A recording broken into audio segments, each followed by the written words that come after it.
Hey guys, something a little bit different.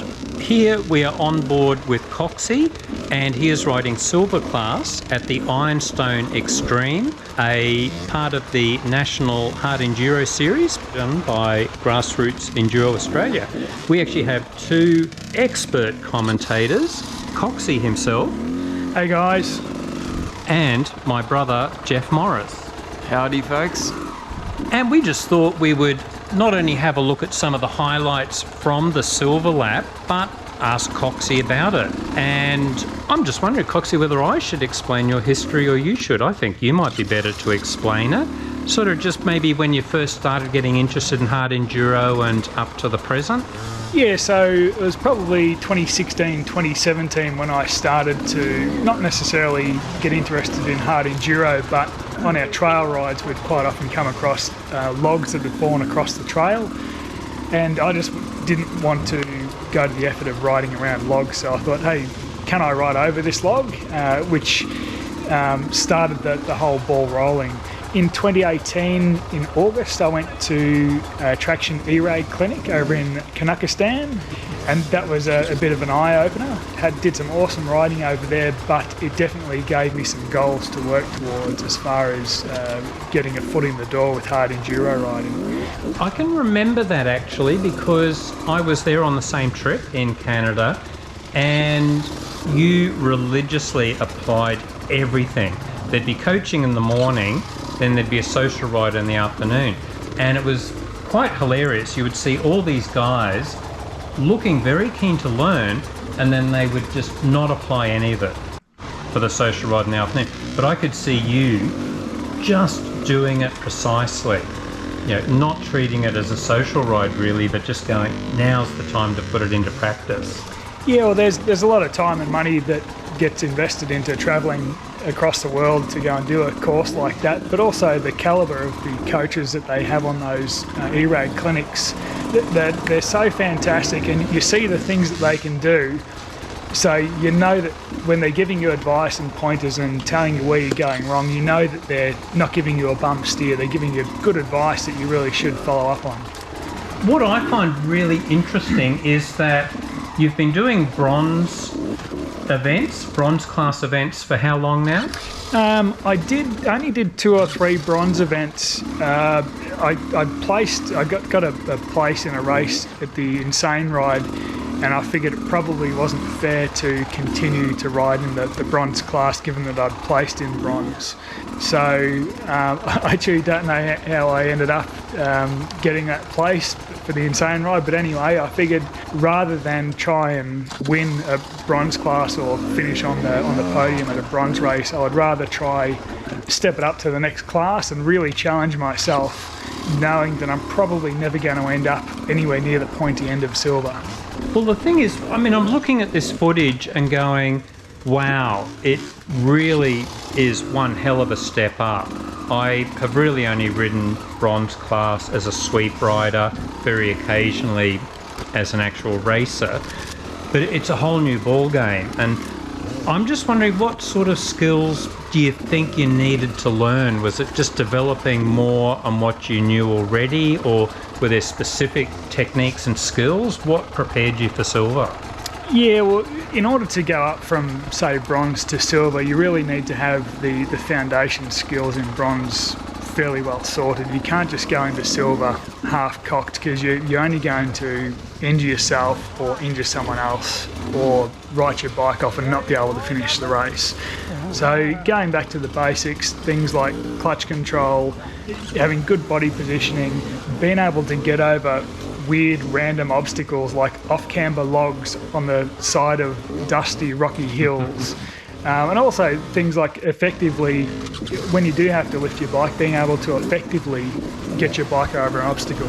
And what about when you're just out trail riding for fun and that sort of thing? Like, do you find yourself looking for the more difficult lines that most people tend to avoid? So you look at something and you see the track go around it, you go, no, I'm going to go over those rocks across that log. Yes, they're at 45 degrees and they're wet and they're horrible, but that's what you've got to do in a race, right? You're spot on. The people that cut these trails and make these hard enduro race courses, They are a bunch of sadists. so when I go out trail riding, I do tend to stray from the cut path to go over rocks and logs and do things like get yourself stuck, get your back wheel hung up on something, get your pegs hung up on something, and practice being able to get yourself unstuck without having to manhandle your bike too much. That's being efficient. I'm not an expert by any means, but being efficient is the name of the game. You just need to watch the pro riders. That their skill levels are at such a high level, and they're so efficient in their movements. That's how they can last 6 hours doing the crazy things that they do. It's something I've always pushed, learning the techniques, how to get unstuck when you're stuck. And I think once you've learned them, it seems really basic. You just go, can I back up and get some run up? Have I looked underneath to see what the rear wheel's hooked up on? What will happen when I do a controlled drop of the clutch? Am I weighting the rear wheel? Can I rock the bike using multiple little slips of the clutch? And I look at the bronze class riders often and just go, wow. And I politely suggest, you might want to try this, if they're holding a lot of people up. And that's where I think you're right when you say you really need to consolidate those bronze level skills, especially when you're stuck. If you don't have those, I imagine you're just going to waste so much energy in silver. Oh, that's it. And it really doesn't take much of a mistake to burn a heap of energy. And in a race like these grassroots hard enduro races, they're long races, and you don't really get a chance to sit back on a nice lounge chair and have a stretch and recoup your energy. It's full on from start to finish. So every little bit of extra energy that you burn unnecessarily, that's gone out the window. You're not going to get that back by the end of the day. And mate, what about fitness? Because one thing I've heard people often say, well, for example, Jeff and I would be considered probably okay in silver class for our technique, but the fitness isn't there, just the endurance. We're getting pretty old. We would have to do a phenomenal amount of work to get the endurance to try and finish the silver class event. Would you say fitness is bigger than technique or on par with technique? I mean, what do you think the full picture is? The way I look at it, you can have all the energy in the world, but if you have poor technique, you will burn all that energy over 4, 5 or 6 hours. Whereas on the flip side, if you've got excellent skills but maybe not great fitness, at least if you've got the skills, you can chip away and just keep chipping away bit by bit and get yourself to the end without doing an injury and hopefully getting your bike through in one piece. So I'm by far and away not a fit person, not as fit as I probably should be, and that does show up in my riding. I tend to burn out fairly quickly if I don't keep tabs on my pace. So. And actually over to the bronze class muppet, fitness versus technique. Oh, definitely fit technique. Bronze for me in this Ironstone race, it was just endurance. So yeah, fitness is important, but yeah, I think what you were saying before, Coxy, if you don't have that technique there, you're just burning so much energy to get over the same obstacles that, you watch a gold or a silver class rider and they just do it and they're just never breaking a sweat. They just seem to do it effortlessly. And that's the thing, technique will win there, and they'll just ride longer because they're not burning energy over simple things that we would expend a lot more energy on. Mate, I'm just thinking bike protection. I've heard so many people say, wow, look at those gold class riders. They've got almost no protection on their bike. A lot of them aren't even using bark busters or full wrap handguard. They might have a carbon fibre exhaust on the exhaust, but maybe not even that. I mean, what's your take on that? At a silver class level, would you say, no, you just need to protect your bike with all these various guards and protectors? Yeah, look, there is a downside to having all the protective gear on a bike. Those things being you're adding weight, you lose a little bit of clearance on the side of the bike with the big P-Tech guards, but the pro side of that argument is that I've done some pretty serious crashes in my bikes onto rocks, onto logs, off ledges, upside down, back to front. And I think with the P-Tech gear on the bikes, I don't think I've ever had a mechanical DNF in any of the races that I've competed in, which, making sure your body is ready is one thing, but knowing that your bike is going to last through the abuse of going through these silly rocky creeks, it's one less thing to worry about, which means that you can focus more on what's happening in front of you.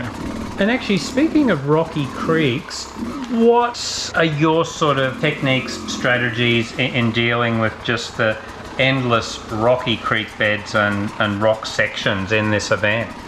Yeah, so this was a bit of a funny event because we had a couple of different types of creeks. We had some lower lying creeks with sort of softball sized rocks, which were just really awkward to get through. And then later on in the race, we had some pretty nasty boulder filled rocks, with ankle breakers and arm breakers and all sorts of things in there. So the main thing that I was trying to concentrate on in the nastier rock sections was not getting my bike jammed in any rocks, trying to keep my pegs clear from getting snagged, and also trying to make an effort to keep my feet where I can put them down on the ground if I needed to. Within reason, there's a couple of sections through here you can see I'm carrying the front wheel to try and get through holes so that I don't get snagged up. But super important to get good line choices through these rocks, because the wrong line choice can get you hung up for 15-20 minutes and you end up sort of dragging the bike through the rocks as opposed to riding it. It's certainly something I've seen when you watch the pro riders overseas, Jarvis, Walker.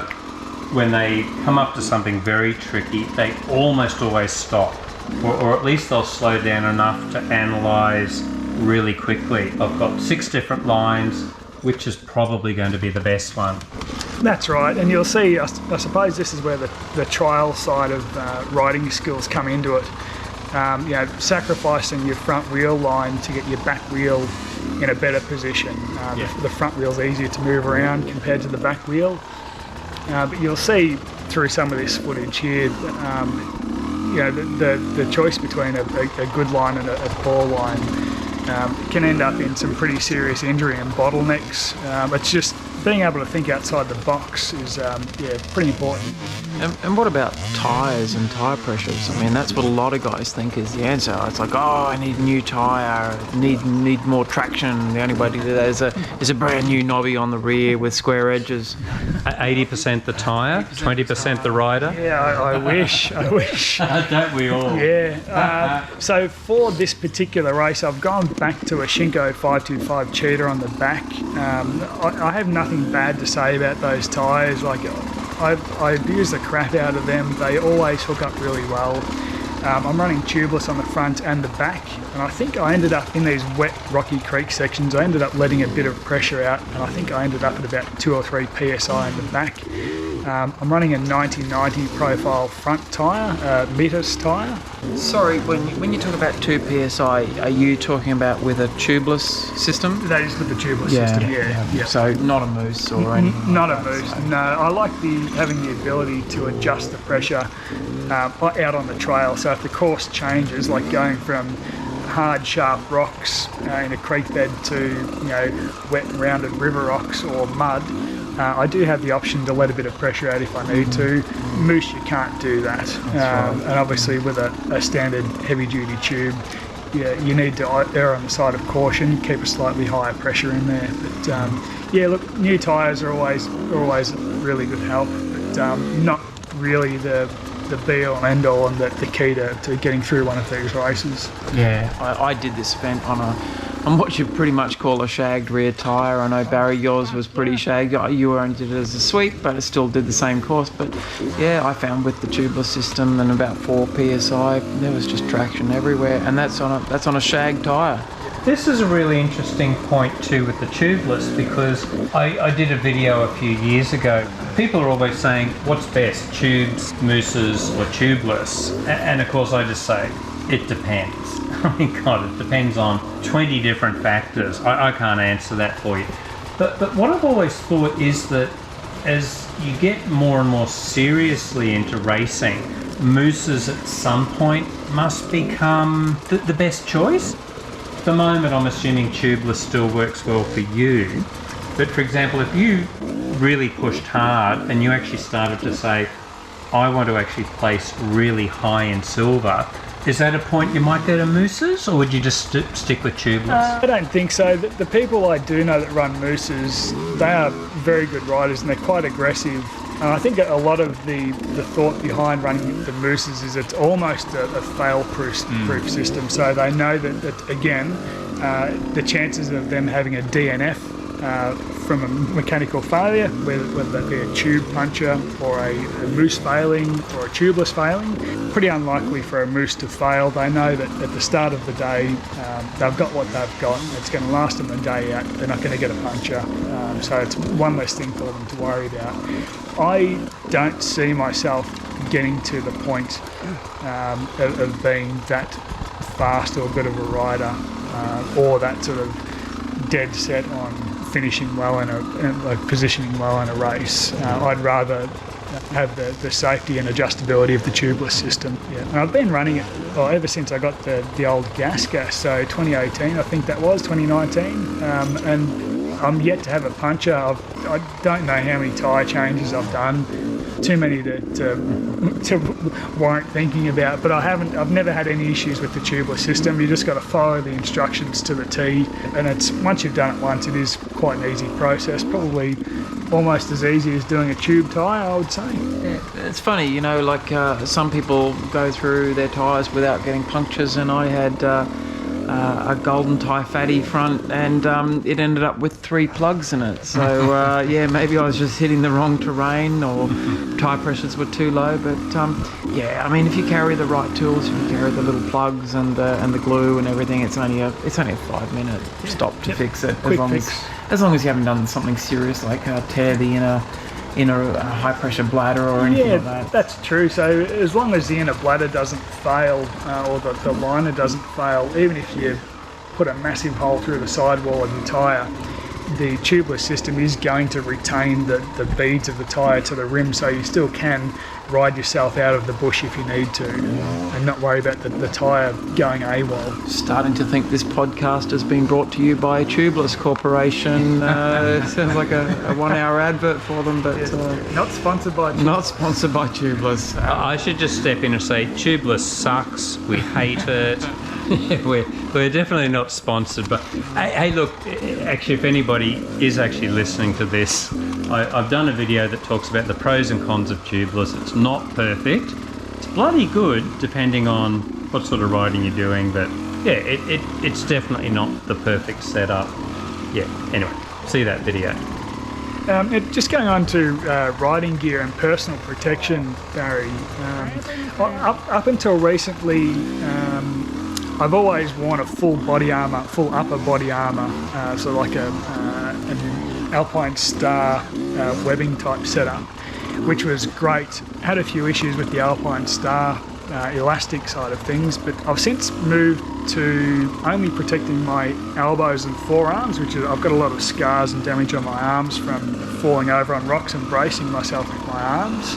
So at present, the only real sort of protection I'm wearing, I've got my Garnet SG12 boots, I've got Leat knee braces, I just wear cheap enduro pants. They don't last very long for me, so I get whatever's in the bargain bin. And as far as upper body, I'm wearing some Fox elbow and forearm guards at the moment.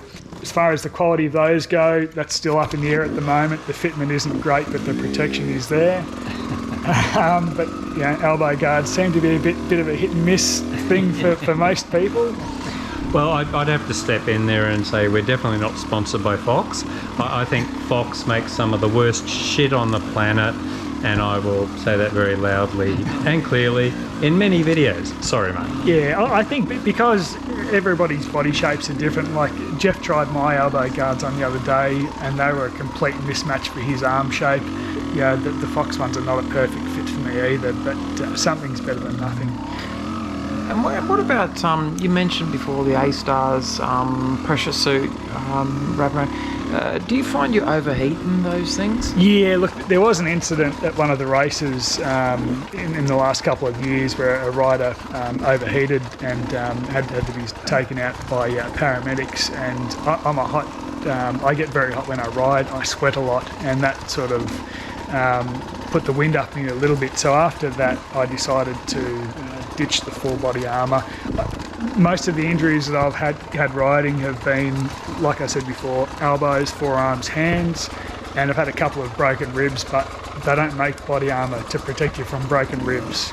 So it's not like a motocross circuit where you're getting roosted by rocks and things like that. We're not desert racing, we're not doing high speed things, it's all low impact type stuff. Look, again, it's one of those things where people will say, oh, what's the best protective gear setup? But I think there are so many factors involved, and I think, as you're saying, once you get into hard enduro, ventilation becomes so critical. You're just not moving very fast, and you're generating so much body heat, and it can be a seriously deadly risk if you get into heat exhaustion, then heat stroke. As we know from Tim Coleman, I think most people around the world know he was in an induced coma for several weeks in hospital and was very lucky to survive a case of serious heat stroke. Yeah, I had a touch of it probably about 3 or 4 years ago, riding in Larcy area in southeast Queensland in summer. Thankfully, one of the riding guys there recognised the symptoms. I just didn't feel particularly well. The next thing you know, I'm lying down, I'm not feeling great at all.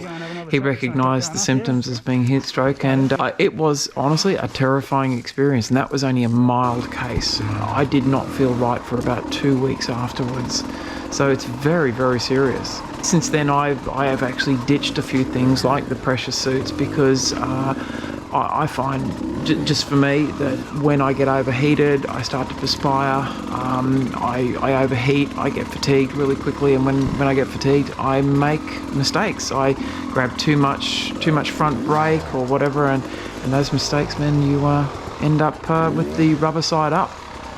So yeah, I err on the side of caution and run less these days, which sounds counterintuitive, but it works for me. And certainly one thing I'd add to that is we had a local guy die, very fit guy in his 30s, but he told his friends, oh, look, I'm just feeling I need a break, you go ahead. They did, and when they came back, multiple organ failure, heat stroke, he died. And that really put the wind up us, and it got us thinking about so many things. How ventilated do we want our gear to be? Which protective gear do we really need? How do we stay cool? And above all, don't leave your buddies behind. If they're looking a little bit out of sorts, just stay with them, because it's not fun to come back 10 minutes later and find they've died. Yeah, and there are little things just while we're on that subject there, like for example, if it is a hot day and that person is suffering from heat stroke, wet some rags, wet their jersey, get their gear off, wet the jersey, lay it across their chest. There's lots of things you can do to bring their body temperature back down quite quickly. Pretty basic stuff, but especially if you've done some first aid training. Yeah, look, essentially get them naked, tie them to a tree. You can have a lot of fun with this, actually. Get through their wallet, get all the good things out of there, credit cards, cash. I've been using James Cox's license now for my identification for quite some time, and he's unsuspecting. I kind of feel we got a little bit off the topic here about riding silver class hard enduro. So James, this is, hang on, how many silver class events have you done now? 6 or 7, I think, maybe. Yeah. And what we're seeing here, is this pretty typical? I mean, I am editing this to show more the tougher sections, not the easier sections, but would you say it's fairly typical of what you've seen in silver class? Yeah, look, every race is going to have different terrain and different obstacles. This particular race was all natural terrain. There was no man-made prologue or anything like that out on the track. I think the rocky creeks were the main thing. So if you train in rocky creeks, fantastic. But like Kosciuszko Killer, if you can't do big power hills, which I can't do, then you're kind of screwed because there's a lot of big power hills where you just second or third gear pinned for as hard as you can for as long as you can. We didn't have any hills like that at Ironstone, so you really need to have many different tools in your toolbox of skills. You can't just be a one-trick pony and go, I can ride over big logs, because that's not always going to be the answer to a race. So. And so how long before you move into gold class?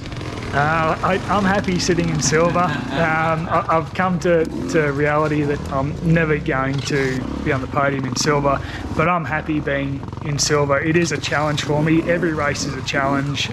My goal is just to get around the course. I don't want to place anywhere. I'm not a competitive person, and to be honest, every year these races, they are getting harder and harder. The course designers are making them more and more difficult, so I feel that if I can sort of keep on top of my training and developing my skills, which is a slow process, as long as I can get in there and have a crack and finish a race, I'm more than happy with that. Well, the interesting thing too is I guess we've had our own little personal taste of what's needed to get into gold class because of Ben Gilmore, who is a good riding friend of ours. Some of you in the Australian hard enduro scene will know him. But the phenomenal amount of effort he's put in recent years. Well, actually, Jeff, you know better than me what sort of hours he's been putting in, like clocking up on his bike and just going out practicing by himself. Yeah, exactly. Like back in, I think it was 2018, we bought a couple of Beta 300 RRs at the same time, and I think Ben had clocked up something like 500 hours on his within 2.5 years, and I think I barely scratched 50 in the same amount of time. And he's had 3 bikes to my, or 4 bikes to my 2, all with high hours. So yeah, he is putting in the hard yards. He's doing the static balancing. He's doing the slow wheelies. He's doing everything to, just excel as a top class rider. Like I look at the things that he does now, and it's just insane. Like, I just don't even, I wouldn't even dream of doing it. But yeah, there he is, he's having a crack at it. He doesn't get it, and he just keeps doing those same obstacles again and again until he's nailed it. And that's the difference. Like he's prepared to put in that hard effort and ride hard and train, whereas I'm not, and I'm happily sitting back in bronze, taking 3 hours to do a trail that he'd do in probably an hour and 15 or something. But kudos to him. I'm happy, and but he is certainly pushing himself, and no doubt he'll probably do gold at some stage in the near future. Yeah, definitely ready for gold, Captain Benji. Yeah, and I know a lot of people would look at him and just say, oh well, he's a natural. And look, maybe there's an element of that, but I really do think it comes down to the hours.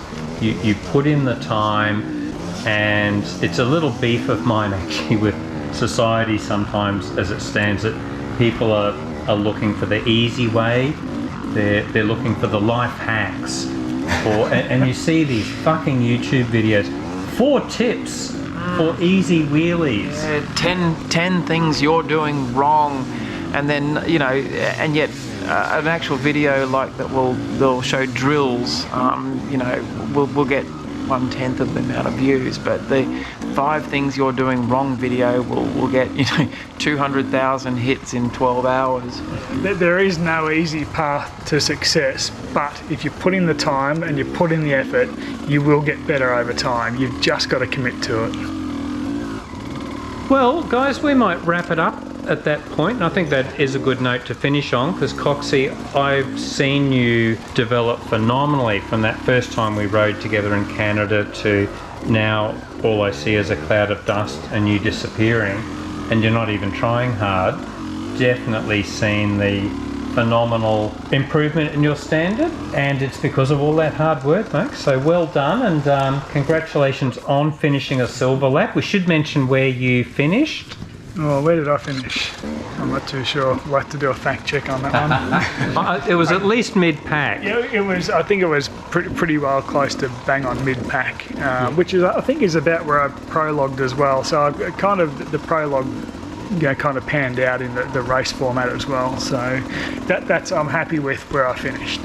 So mate, well done. If anybody's getting into hard enduro or thinking of going from bronze to silver, just remember there are some incredibly dodgy training videos out there, and I'd just do your best to avoid them. Cross Training Enduro. You didn't hear that from me.